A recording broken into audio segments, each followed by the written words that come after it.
আসসালামু আলাইকুম প্রিয় শিক্ষার্থী, আশা করি তোমরা সকলেই ভালো আছো এবং বাসায় নিয়মিত লেখাপড়া করছো। আজকে তোমাদের ক্লাস 3 জ্যামিতি বিষয়ে আমি পাঠদান করব। তোমরা অনলাইন ক্লাসে মনোযোগ দিয়ে শোনো এবং সেই ক্লাসের উপর ভিত্তি করে তোমরা বাসায় প্র্যাকটিস করবে। তাহলে তোমাদের দ্বিতীয় সাময়িক পরীক্ষার জ্যামিতির যে সিলেবাসটা আছে সেটা তোমাদের ক্লিয়ার হয়ে যাবে। আজকে আমি আলোচনা করব এখানে তোমাদের কোণ সংক্রান্ত আলোচনা। তোমাদেরকে কোণ ও ত্রিভুজ সংক্রান্ত আলোচনা, ত্রিভুজ সংক্রান্ত আছে তোমাদের কোণ বেদে। তো আজকে পর্ব 1 আমি আলোচনা করব ত্রিভুজ কি, কত প্রকার ও কি কি, সেটা হচ্ছে কোণ বেদে, মানে কোণ বেদে ত্রিভুজের প্রকার ভেদগুলো আলোচনা করব। তোমরা মনোযোগ দিয়ে বোর্ডে লেখা খেয়াল করো এবং সেই অনুযায়ী বাসায় প্র্যাকটিস করবে, তাহলে তোমরা অনেকটা উপকৃত হবে। তাহলে আমরা জানি ত্রিভুজ কাকে বলে, সেটা আগে জেনে নিই। দেখো, জ্যামিতি পর্ব 1 আমরা আলোচনার বিষয় হচ্ছে দ্বিতীয়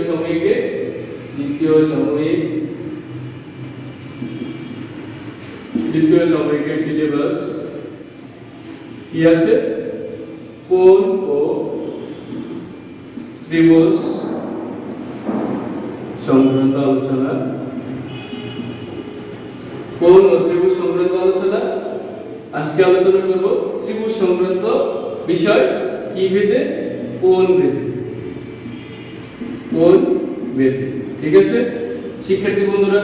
তোমরা বুঝতে পারছো যে আজকে টপিক হচ্ছে কি দ্বিতীয় সাময়িকের সিলেবাসে কোণ ও ত্রিভুজ সংক্রান্ত বিষয়ে আমরা আলোচনা করব।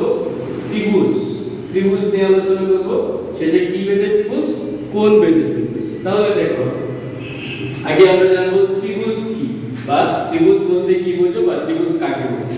তাহলে দেখো, প্রথম প্রশ্নটা হচ্ছে ত্রিভুজ কাকে বলে? ত্রিভুজ কাকে বলে? তাহলে ত্রিভুজ কাকে বলে এটার প্রশ্ন উত্তরটা দেখো। তিনটি সরল রেখা দ্বারা, কয়টি সরল রেখা? তিনটি সরল রেখা দ্বারা আবদ্ধ আকৃতিকে ত্রিভুজ বলে। তাহলে আমরা জানলাম কি ত্রিভুজ কাকে বলে। ত্রিভুজ কাকে বলে সেটা আমরা জানবো কি, তিনটি সরল রেখা দ্বারা আবদ্ধ আকৃতিকে ত্রিভুজ বলে। তিনটি সরল রেখা বা তিনটি রশ্মি দ্বারা যেভাবে সমাস হয় তোমরা সেভাবে বোঝার চেষ্টা করো। তাহলে দেখো, ত্রিভুজ অঙ্কন করব, ঠিক আছে? তাহলে খেয়াল করো, এখানে চিত্রে এই বি সি, এখানে চিত্র একটি কি অঙ্কন করেছি? ত্রিভুজ অঙ্কন করেছি। তাহলে তোমরা চিত্রে বর্ণনাটা দিবে এইভাবে, চিত্রে ত্রিভুজ, হ্যাঁ, চিত্রে এবিসি হচ্ছে একটি ত্রিভুজ। চিত্রে কি এবিসি হচ্ছে একটি ত্রিভুজ। তাহলে শিক্ষার্থী বন্ধুরা খেয়াল করো, আজকে আলোচনার বিষয় হলো ত্রিভুজ। সেটা কি? কোণ বেদে ত্রিভুজ। তো প্রথমে হচ্ছে আমরা ত্রিভুজ কাকে বলে সেটা জানবো, যে তিনটি সরল রেখা দ্বারা আবদ্ধ আকৃতিকে ত্রিভুজ বলে। আবার যদি কেউ বলো তিনটি সরল রেখা দ্বারা আবদ্ধ না বলে সীমাবদ্ধ আকৃতি, আবার যদি কেউ বলো তিনটি রশ্মি দ্বারা সীমাবদ্ধ আকৃতিকে ত্রিভুজ বলে, হবে, ঠিক আছে? তাহলে আমরা জানলাম ত্রিভুজ কাকে বলে, তিনটি সরল রেখা দ্বারা আবদ্ধ আকৃতিকে ত্রিভুজ বলে। এটুকু বুঝতে পেরেছো? তাহলে এরপরে প্রশ্ন আসলো, এরপরে হচ্ছে কি, যে ত্রিভুজ কত প্রকার ও কি কি। দুই হচ্ছে ত্রিভুজ কত প্রকার ও কি কি তাহলে উত্তর হবে ত্রিভুজ দুই প্রকার, যেমন এ বাহুবেদী ত্রিভুজ, দুই হচ্ছে কোণবেদী ত্রিভুজ। তাহলে প্রিয় শিক্ষার্থীরা ভালো করে খেয়াল করো, তোমাদের দ্বিতীয় সমসাময়িক সিলেবাসে রয়েছে কোণ ও ত্রিভুজ সংক্রান্ত। আমি আজকে পর্বে কি আলোচনা করব ত্রিভুজ সম্পর্কে, সেটা হবে কোণবেদী। তাহলে আমরা জানলাম ত্রিভুজ সাধারণত দুই ধরনের হয়ে থাকে, একটা হলো বাহুবেদী ত্রিভুজ আর একটা হচ্ছে কোণবেদী ত্রিভুজ। তাহলে এখন আমরা আলোচনা করব এই কোণবেদী ত্রিভুজ কত প্রকার। তাহলে দেখো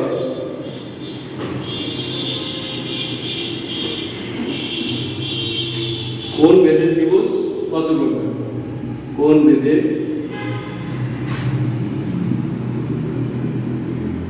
ত্রিভুজ কত প্রকার ও কি? যদি প্রশ্ন আসে সংক্ষিপ্ত প্রশ্ন যে কোণবেদী ত্রিভুজ কত প্রকার ও কি কি, তাহলে তো উত্তর লিখবে কি কোণবেদী ত্রিভুজ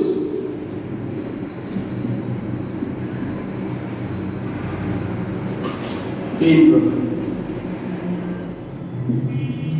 যথা কোণবেদী ত্রিভুজ কত প্রকার, উত্তর হবে কোণবেদী ত্রিভুজ তিন প্রকার, যথা কি এক সমকোণী ত্রিভুজ,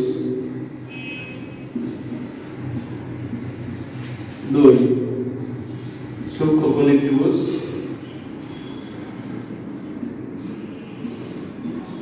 তিন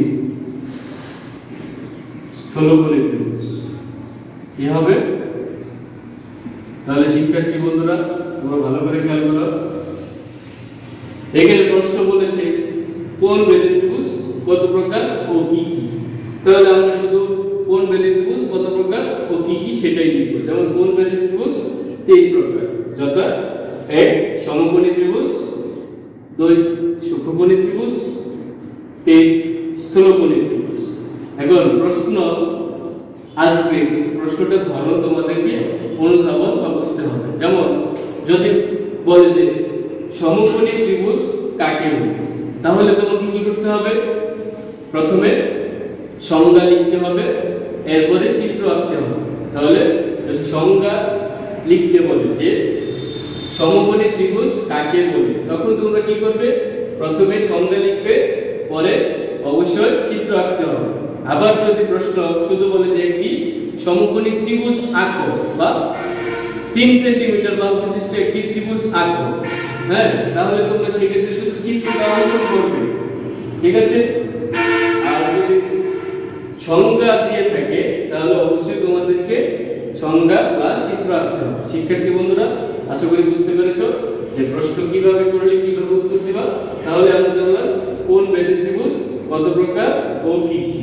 উত্তর হলো কোণবেদী ত্রিভুজ তিন প্রকার, যথা সমকোণী ত্রিভুজ, সূক্ষ্মকোণী ত্রিভুজ, স্থূলকোণী ত্রিভুজ। আজকে যেহেতু পর্বে শুধু কোণ সংক্রান্ত আলোচনা, সেটা কি ত্রিভুজ সংক্রান্ত আলোচনা, সেটা হলো কোণবেদী। তাই আমি এখানে কোণবেদী আলোচনাগুলো শুধু সংজ্ঞা প্রাথমিক আলোচনাগুলো করছি, আর আগামী ক্লাসে পর্ব 2 এ আমি কোণ এবং সেই কোণবেদী ত্রিভুজের যে সৃজনশীল পদ্ধতিগুলো কিভাবে কোণবেদী ত্রিভুজগুলো আসতে পারে সেগুলো আলোচনা করব। তাহলে এখন বিস্তারিত আলোচনায় আসি, সমকোণী ত্রিভুজ কাকে বলে। তাহলে এই উপরে অংশটা মুছে দিলাম, এখানে খেয়াল করো ভালো করে।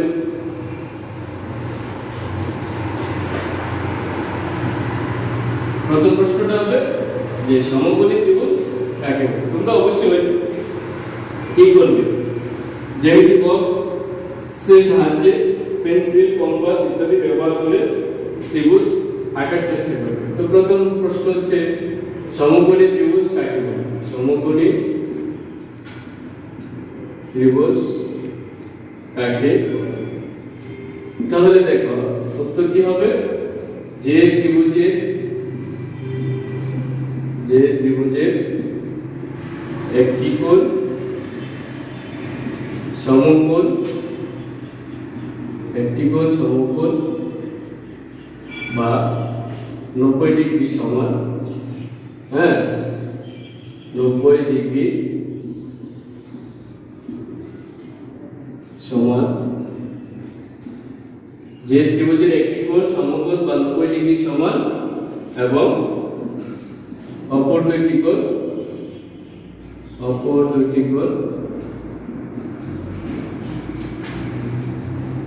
হ্যাঁ অপর দুইটি কোণ কি সূক্ষ্মকোণ। ঠিক আছে, যে ত্রিভুজের একটি কোণ সমকোণ এবং অপর দুইটি কোণ সূক্ষ্মকোণ তাকে সমকোণী ত্রিভুজ বলে, তাকে সমকোণী ত্রিভুজ বলে। তাহলে দেখো তোমাদের ত্রিভুজের সমকোণী ত্রিভুজের সংজ্ঞাটা কি হবে?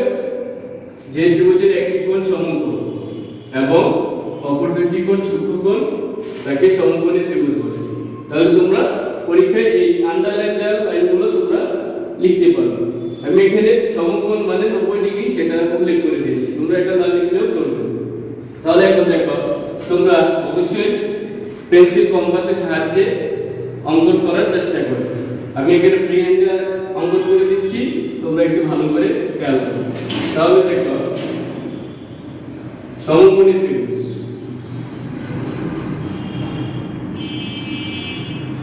তাহলে এখানে খেয়াল করো বলছে সমকোণী ত্রিভুজ কাকে বলে? যে ত্রিভুজের একটি কোণ সমকোণ, একটি কোণ সমকোণ মানে কি? এখানে এই কোণটি সমকোণ বা 90 ডিগ্রি সমকোণ, আর অপর দুটি কোণ কি সূক্ষ্মকোণ। এই দুটি কোণ হচ্ছে কি সূক্ষ্মকোণ। তাহলে এ বি সি। তাহলে চিত্র বর্ণনাটা কি হবে খেয়াল করো। চিত্রে ত্রিভুজ এ বি সি, ত্রিভুজ এ বি সি হচ্ছে একটি সমকোণী ত্রিভুজ, একটি সমকোণী ত্রিভুজ। তো প্রিয় শিক্ষার্থীরা, তোমরা সমকোণী ত্রিভুজ কাকে বলে সেটা বুঝতে পেরেছো, ঠিক আছে? এরপরে দেখো সমকোণী ত্রিভুজ কাকে বলে, এরপরে আসছে হলো সূক্ষ্মকোণী ত্রিভুজ কাকে বলে। তাহলে দেখো আমি এই সমকোণী ত্রিভুজের আরেকটা নিয়ম দেখা দিচ্ছি, তোমরা পেন্সিল কম্পাসের সাহায্যে যেভাবে অঙ্কন করবে, প্রথমে এভাবে যে কোনো লম্ব নিয়ে 90 ডিগ্রি সমকোণ করে লম্ব আঁকতে হবে, ঠিক আছে? এরপরে তোমরা সেই লম্ব অনুযায়ী চিত্রটাকে আঁকার চেষ্টা করবে। তাহলে দেখো আমি এখানে ফ্রি হ্যান্ডে আঁকতেছি, তোমরা অবশ্যই পেন্সিল কম্পাস ব্যবহার করে সেটা আঁকার চেষ্টা করবে, ঠিক আছে? তাহলে এটা হলো একটি সমকোণী ত্রিভুজ। এরপরে আসো সূক্ষ্মকোণী ত্রিভুজ। তাহলে দেখো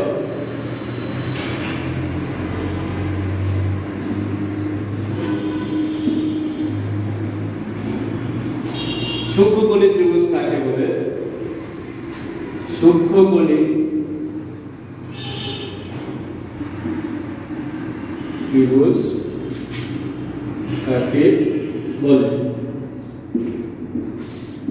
সূক্ষ্ম, সূক্ষ্ম মানে ছোট। তাহলে দেখো আমরা লিখব, আমরা জানি কি ত্রিভুজের কয়টি কোণ থাকে? 3টি কোণ থাকে। ত্রিভুজের কয়টি বাহু থাকে? 3টি বাহু থাকে। তাহলে আমরা লিখব যে ত্রিভুজে যেহেতু এটা কোণ ভেদে ত্রিভুজ, তাই আমরা কোণটাকে প্রাধান্য দেব। তাহলে লিখব যে ত্রিভুজের হ্যাঁ 3টি কোণ সূক্ষ্মকোণ। কি সূক্ষ্মকোণ? যে ত্রিভুজের 3টি কোণ সূক্ষ্মকোণ তাকে সূক্ষ্মকোণী ত্রিভুজ বলে। হ্যাঁ, সূক্ষ্মকোণ মানে কি 90 ডিগ্রি অপেক্ষা ছোট। তাহলে দেখো আমরা এখানে সূক্ষ্মকোণী ত্রিভুজ অঙ্কন করব। প্রথমে কি করব? স্কেল ধরে ভূমি অংশ আঁকবো। এরপরে আমরা 90 ডিগ্রি থেকে যে কোনো পরিমাণ ছোট নিব, 1 ডিগ্রি থেকে শুরু করে তোমার ইচ্ছে মতো ছোট করে অঙ্কন করব। তাহলে এখানে দেখো, ঠিক আছে, তাহলে প্রত্যেকটা কোণ কি সূক্ষ্মকোণ। তাহলে দেখো এ বি সি, আমি এখানে ফ্রি হ্যান্ডে অঙ্কন করলাম, তোমরা অবশ্যই কি করবে, পেন্সিল কম্পাস দিয়ে ভালো করে চিত্রটা সমান করে আঁকার চেষ্টা করবে। তাহলে দেখো এখানে একটা, এখানে একটা, ঠিক আছে, তাহলে চিত্রে এ বি সি। তোমরা অবশ্যই পেন্সিল কম্পাস ব্যবহার করে এই সূক্ষ্মকোণী ত্রিভুজ অঙ্কন করবে। তাহলে চিত্রে ত্রিভুজ ABC একটি সূক্ষ্মকোণী ত্রিভুজ।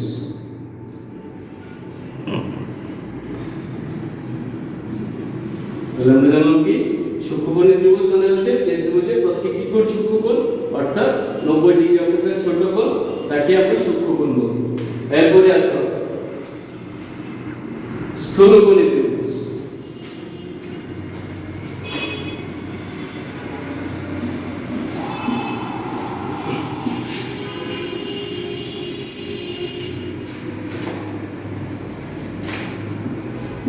স্থূলকোণী ত্রিভুজ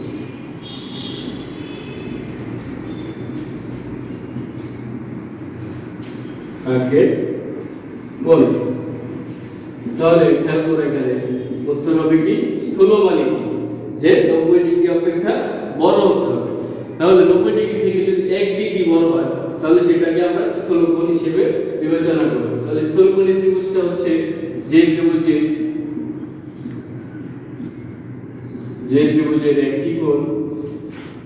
একটি কোণ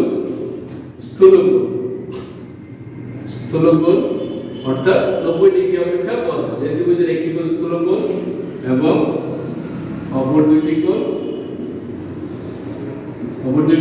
কি হবে, সূক্ষ্মকোণ। অপর দুটি কোণ সূক্ষ্মকোণ, তাকে স্থূলকোণী ত্রিভুজ বলে।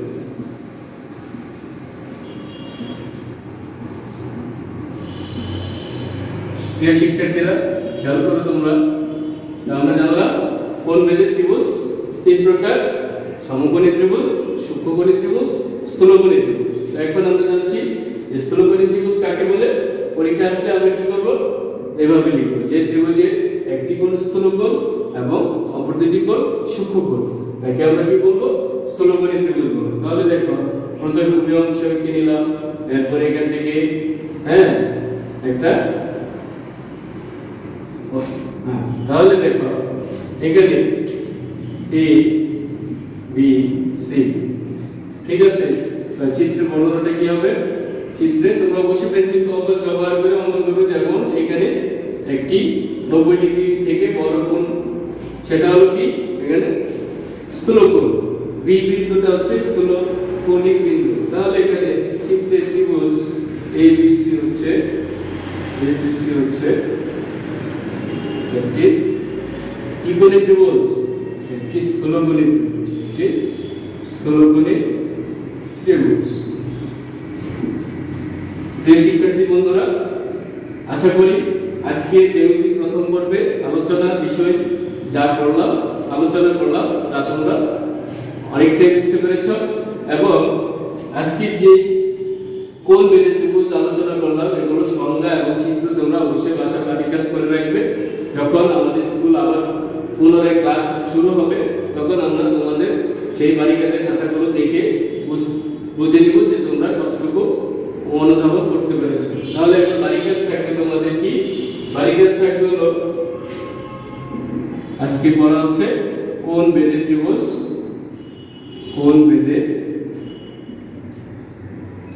ত্রিভুজ, চিত্র সহ সংজ্ঞা, বাড়ি কাজ, ঠিক আছে। তো শিক্ষার্থী বন্ধুরা, আজ এই পর্যন্তই। ভালো থাকো, সুস্থ থাকো, খোদা হাফেজ।